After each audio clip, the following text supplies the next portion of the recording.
Welcome to Do Something. Today, my guest is Erin Miller. She is a postcarder extraordinaire and has been leading the charge on postcarding for years now, and just recently began her own postcarding company campaign. I'm not quite sure what to call it. She'll explain it to us in a minute. And it's called Cartoons for Democracy, and she's going to tell us all about it. So welcome, Erin, to Do Something, because it's time people just stopped consuming and did something, right? And People to stop complaining and do something. right, exactly. But I do want to say this morning, you sent out an email. It was like the perfect introduction to our the first paragraph is like, you can do more than be a spectator, right? Mhm. And then you went on and said, mailing postcards directly into QAnon homes bypasses the billionaire built-in media bubble, protecting them from facts, and it's a way to reach the audience without having to wade through the trolls and the bots online. But I'm going to ask you about that in just 1 second, because that's a separate sort of niche to your niche. Yes, correct. Right. That, Okay, that that so was a pivot we just did. We just decided to do in the last week.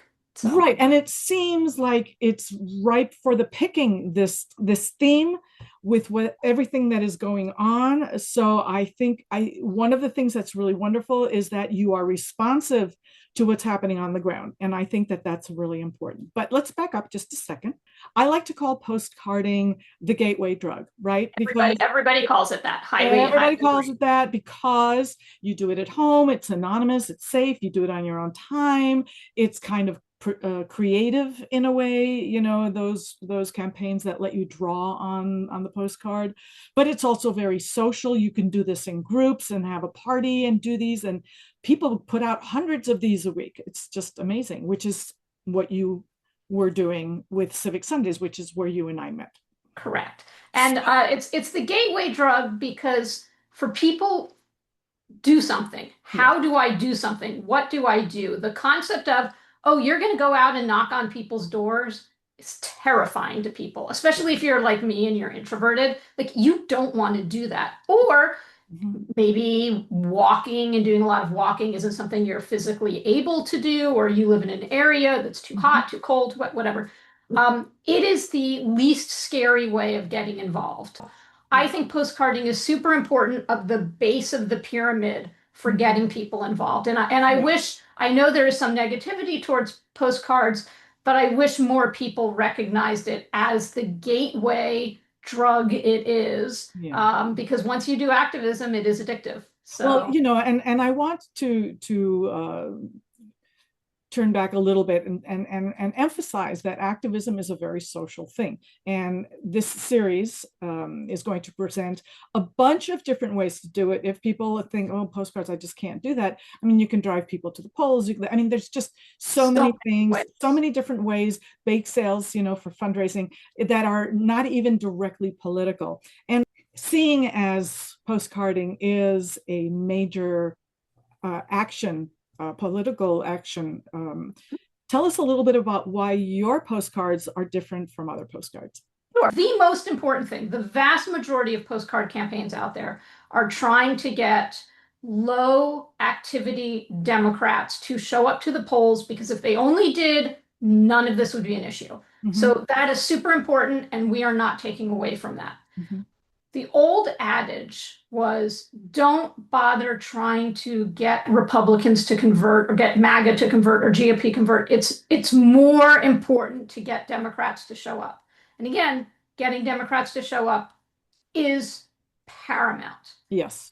But I don't think that means the idea of going after any other group is a waste. And to go to your point of what we just pivoted on, Yes. lean into this, demand town halls. These are all really important things to do. Mm-hmm. And that's what we're doing, our what we call the Poke the QAnon Bear Right, series. because the truth is that right now we have a very large homeless political community.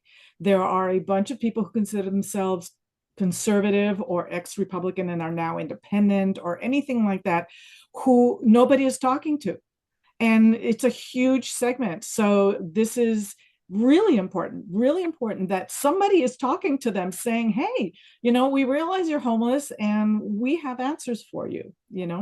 So we've got two different things going on right now. One is kind of going to that group, and what I would call it is if you divide the voting electorate into five segments, far left and far right on either the end, you've Mm-hmm. got independents in the middle, you've got lean Republican and lean Democrat. Mm-hmm. Those are the groups our regular campaigns write to. One thing I think that is extremely different from almost every other postcard campaign out there is your use of cartoons and humor. So tell us a little bit about why that's important and why you Absolutely. believe that that is an efficient, successful approach. Right. And political cartoons for hundreds of years, you go back to the Punch and Judy days, they were being used on people who couldn't read at all.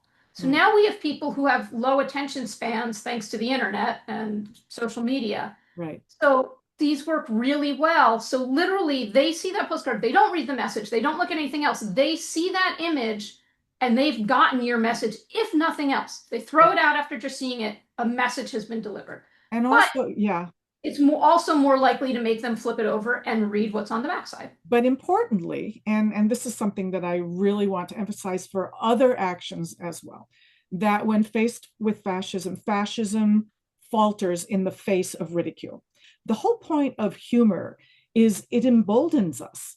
In the face of fear, when we can laugh, we feel empowered. So I think that that is a really important aspect of these political cartoons. And Absolutely. you will be inviting names, right? You will have well-known cartoonists Correct. contributing. Correct. Excellent. We all of our cartoons right now are by professional, nationally syndicated cartoonists who appear in newspapers. We have a large range, and we put a lot of thought into our cartoons, Mhm. into things that we try to have the impact we want. That is hopefully not going to be. Someone's always going to be offended by something. Like you can't be When you 100%. seek being offended, you get offended. So I Yeah. want to wrap up with something that you said. I'm going to actually two things. There is a ton of information on your website, which I am going to post over here, the link, and also in the comments. But also in the chat, I copied and pasted your words about how people can get involved. So, Erin, why don't you tell us how people can get involved? Absolutely. Go to our website and check us out. Mhm. Go to our through our website where click on the link that says postcards that you can see where the postcard options are. Mhm. Share us. Even if you are not a postcarder or you're not a big postcarder, but you know somebody is your 80-year-old mother who can't be out and canvassing and text banking is not their thing. Mhm. Share it, promote it. Mhm. If you do a newsletter for your local activist group, tell Right. people about us. And if you're a Uh, cartoonist, if you are a cartoonist, it doesn't even need to be a cartoonist. If you are artist, an artist, right. if you're like, gosh, I have some great get out the vote card postcard art, but I don't have a way of distributing it. I'd love for it to go to a good cause. Mm-hmm. We do offer artists to submit possible cartoons for us. Art, it does not, I want to be clear, it does not need to be a cartoon. Right. And then And obviously mhm. donate Right. because the postcard, we nobody's getting rich off our postcards. And one final thing, just to clarify, you guys are a We are a nonprofit, nonprofit, but not deductible. not tax deductible, Not correct? We are tax a political deductible. nonprofit, so we you cannot take a donation, but it is. Well, Erin, thank you so much for your time. Thank you, Thank you John. so much for the inspiring, humorous, new slant, new audience approach to saving our democracy. And if you guys want to do something, please consider checking out Erin's Cartoons for Democracy, which I will post in the comments and also this link right here. So, Erin, have a great day. Go make cartoons. Thank you. Bye.